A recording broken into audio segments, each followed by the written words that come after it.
샵 버추얼 인플루언서 샵 오로지. 가상인간 하니까 저희 세대는 이제 아담이 떠오르거든요. 아담 죽었다던데 얼마 전에. 1998년 한국 최초의 사이버 가수 아담이 데뷔했습니다.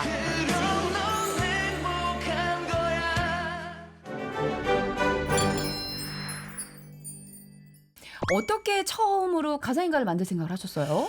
제가 마케팅에 관심이 많다 보니까는 네. 해외에서 가상인간에 대한 마케팅 활동이 굉장히 활발했어요. 한국만 네. 빼고 이걸 마케팅으로 좀 이어가면은 훨씬 더 해외처럼 활성화시킬 수 있겠다 싶어서 아니 저도 요즘 하도 핫해서 로지를 좀 찾아봤는데 일단 되게 예쁘게 생겼어요.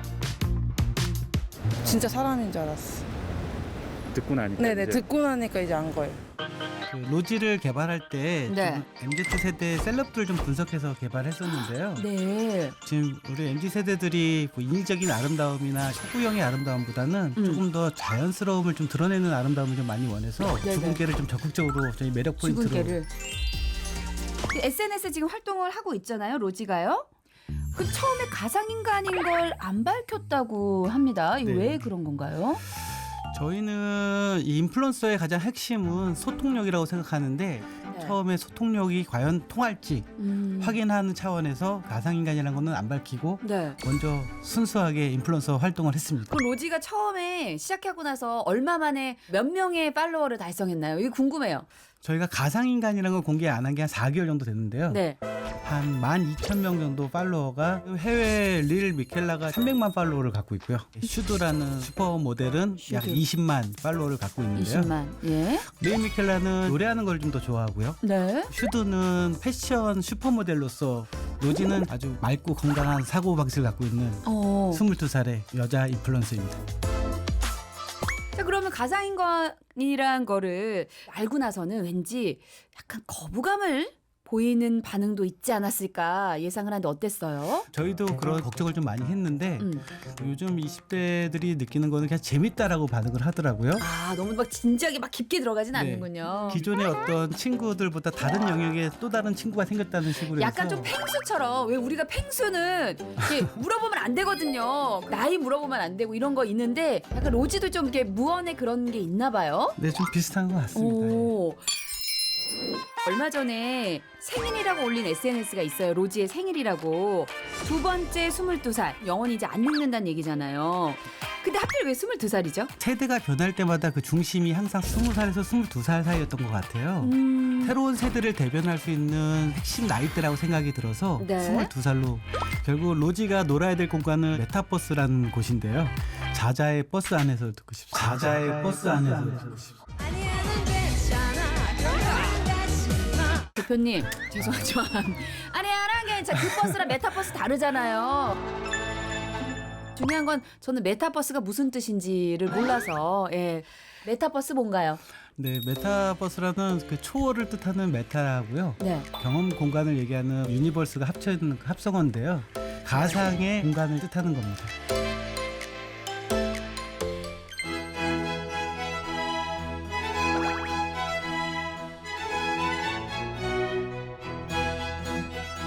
지금 우리가 하고 있는 평면 인터넷이 이제 공간 인터넷이 된다라고 생각하시면 되는 거거든요.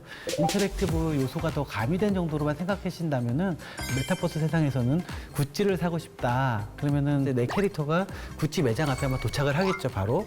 그 공간 안에서 돌아다니면서 진열되어 있는 아마 구찌 상품들을 보게 될 것입니다. 다양한 각도에서 보면서 구매 욕구를 더 불러일으킬 수 있을 것 같거든요. 인터랙티브가 좀 더 있다. 내 캐릭터를 통해서 만난다라고 생각하시면 더 저는 쉽게 생각하면 될 것 같습니다. 자, 그러면 모델로서 또 특별한 장점이 있다면 뭐가 있을까요? 시공간을 좀 초월해서 광고를 촬영할 수 있다는 거고요. 네. 보통 연예인분들은 스케줄 때문에 광고 촬영도 미뤄지고 하는데 저희는 그런 스케줄들을 다 다 맞춰요? 맞출 수가 어우, 있다는 최고다. 장점이 있습니다. 광고주 입장에서는 아무래도 모델분들이 실수들을 많이 하거나 데뷔 전의 일까지도 이제 문제들이 많이 되다 학폭도 보니까는 있고요. 예. 네, 저희는 그런 리스크 자체가 아예 존재하지 않기 때문에 과거가 그런 없죠, 점을 로지는. 근데 근데 저는요 SNS 사진은 그렇다 치는데 TV 광고에서는 막 움직여야 되잖아요. 360도. 네네. 그 이런 움직임은 어떻게 만드는 거예요? 저희 모토가 네. 버추얼리 파서블입니다. 버추얼리 파서블. 네. 모든 가상에선 다 된다. 로지는 불가능한 게 없다라는 거를 저희가 로지의 신념이기 때문에 예. 금융 광고 진행할 때는 춤을 열심히 추잖아요. 춤출 때는 유명하신 안무가분이 바디 모델 역할을 해주셨어요. 아. 패션 쪽 화보를 찍는다면 그 패션 모델분이 해주시고요. 네. 연기가 필요할 때는 연기자분이 몸 대역을 해주고 계십니다. 드라마도 찍는다라는 얘기를 들었고 네. 중요한 건데 목소리가 공개가 안 됐다라고 하는데 네네. 대표님 잠깐만요. 이거는 되게 중요한 건데 목소리 혹시 염두에 둔 사람 있습니까? 저희는 그 텍스트를 보이스화하는 작업을 하는데 네. 그게 텍스트를 치면은 보이스로 싹 바뀌는 걸. 티오 있어요. 저 티오 있기 때문에 아, 네. 약간 로지 목소리 왜냐면 제가 목소리가 괜찮은데 네. 쓸 수 있는 데가 라디오 말고는 진짜 없어요. 연락 한번 주세요. 어쩜 좋니 이만 뭐니 왜 나 설레이니 나 이러면 안 되잖아 예, 뭐 되면 되는 거고만 아니면 말죠 뭐. 예. 가상인간 얘기를 쭉 듣고 있는데 신기하면서도 또 한편으로는 조금 주로 연예인 같은 유명 인사를 대상으로 저지르던 인공지능 이미지 합성 기술 범죄가 최근 일반인들에게까지 급속도로 번지고 있다는데요. 미디어의 조작이 새로운 단계로 진입했다. 그 걱정과 오해를 풀어보는 시간을 준비했거든요. 가상인간 오해야 오해. 가상인간이 사람의 일자리를 빼앗고 사람을 대체하게 될 것이다. X. 그 사람을 대체하고 연예인을 대체한다기보다는 새로운 분야의 어떤 그 사업군의 창출이라고 생각하거든요. 네. 그래서 버추얼 모델을 움직이기 위해서는 수많은 사람들이 더 거기에 새로 투여되고 없던 일자리들이 많이 생기기 때문에 네. 전체 총량을 보면은 그 줄어든다기보다는 네. 오히려 더 훨씬 더 늘어날 것이라고 시장이 생각하고 커진다. 있습니다. 가상인간의 기술 솔직히 범죄에 악용될 소지가 있다. X. 저희가 준비하는 지금 3D 쪽 이쪽 가상 기술은요. 한 8명 이상이 이제 붙어서 같이 작업하기 때문에 은밀한 집단으로 같이 범죄를 저지르지 않는 이상 불가능하다. 진행하기가 좀 어렵지 않을까. 딥페이크하고 3D 디지털 더블은 영역 자체가 좀 다른 것 같아요. 딥페이크 기술은 2D의 영역이고요. 디지털 더블은 3D의 영역입니다. 그래서 딥페이크라고 하면은 사람의 얼굴이 기존에 있으면은 요 얼굴에 쉐입은 그대로 둔 채 내부 안에 요 눈, 코, 입을 중심으로 해서 바꾸는 어떤 기술인 거고요. 로지의 경우는 디지털 더블이라는 방법을 하나 쓰는 게 있고요. 디지털 더블은 목 자체를 기존에 있던 다른 사람의 몸에다가 심는 역할인 건데 분노의 질주에서 주인공이 좀 불의의 사고를 당했었는데요. 원래 주인공이었던 형의 얼굴을 그 동생의 몸에다가 이식해서 하는 그런 3D 작업이 디지털 더블이라고 쉽게 말씀드릴 수 있을 것 같습니다. 세 번째 마지막입니다. 솔직히 실제 연예인 매니지먼트 비용보다 가상인간을 매니지먼트하는 비용이 훨씬 많이 든다. 반반? 네. 오? 그 연예인분들이 아무래도 이제 이 광고 활동을 하시다 보면은 네. 그 스태프분들이 꽤 많이 있으시잖아요. 맞아요. 헤어분도 계시고 이제 코디, 스타일리스트, 많이 뭐 있는데 메이크업, 예. 네. 그래서 이런 쪽에 전반 비용에 좀 비용이 드는가 반면에 네. 그 버추얼 모델들은 지금 얘기한 비용들은 사실은 들진 않고요. 네. 대신에 후반 비용이 지금 연예인들이 광고 찍는 것보다는 더 들기는 합니다. 후반 3D 합성 비용이 좀 더 많이 들고 있습니다. 후반 합성 비용이 그 버추얼 모델을 도입을 할 때 우리가 핵심적으로 고려해야 될 부분 있으면 좀 알려주세요. 불쾌한 골짜기라는 이론이 이제 버추얼 휴먼에 항상 따라다니는 그 그림자 같은 건데요. 이 예고편에서 보여줬던 CG가 흔히 불쾌한 골짜기라고 하거든요.